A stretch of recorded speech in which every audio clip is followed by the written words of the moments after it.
Lalli, þið eru alveg bara grátlega nærri þessu hérna í dag. Hvað svona sker úr hérna í lokin? Þessi bara fljótu bara að segja að Njarðvíkur hitta en ekki við, þú veist, og svona bara... Á endardagsins snýst þetta dálítið um það að setja boltann ofan í körfuna. Hulda rétt missir þrist og svo Emilí, þú hefði nú alveg verið til í að leyfa henni að skjóta þrist eða ekki? Allan daginn, frekar en Brittany, en hún setja það niður bara gott og hérna sterkara svellinu, ekki bara segja. Já. Sko, þið svona byrjið aðeins betur, en síðan svona tekur Njarðvík frumkvæðið, 8 stig í hálfleik og svo er þetta komið upp í 15, en þá kemur rosa rönn hjá ykkur. Hvað breyttist hjá okkur þá?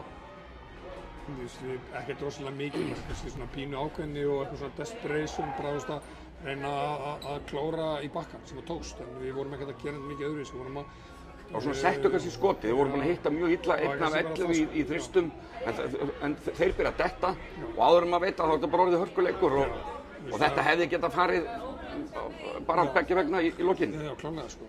Sker bara Emilí með frábæra fiskan restina og það er bara þess kannski svona munurinn bara alveg undir blá lokin. Við vorum samt búin að koma okkur í ákveðnu hólu og teka svona orku og úrmanni að koma tilbaka og hérna sýndu karakter með því að koma tilbaka. Gerið þetta leik, þannig að... Já, en þetta er bara svona, þú veist, spennuspíð of hátt kannski eða eitthvað, en þetta er bara byggarleikur og hérna við vorum ekki að setja hann í dag og það kosti okkur sigur. Og þetta er vist þannig að annar lið fara að tapa og það er ykkar hlutskipti í dag, því miður. En getur ekki tekið bara margt jákvætt, þið eru klárlega á bara réttir leið núna og er þetta ekki bara góður fyrirbóði fyrir bara framhaldið? Jú, vonandi, við bara erum að vinna miðvikudag, annars erum við komin í sumarfrí, þannig að við þurfum að halda þess áfram. Já. Takk fyrir þetta, Lalli.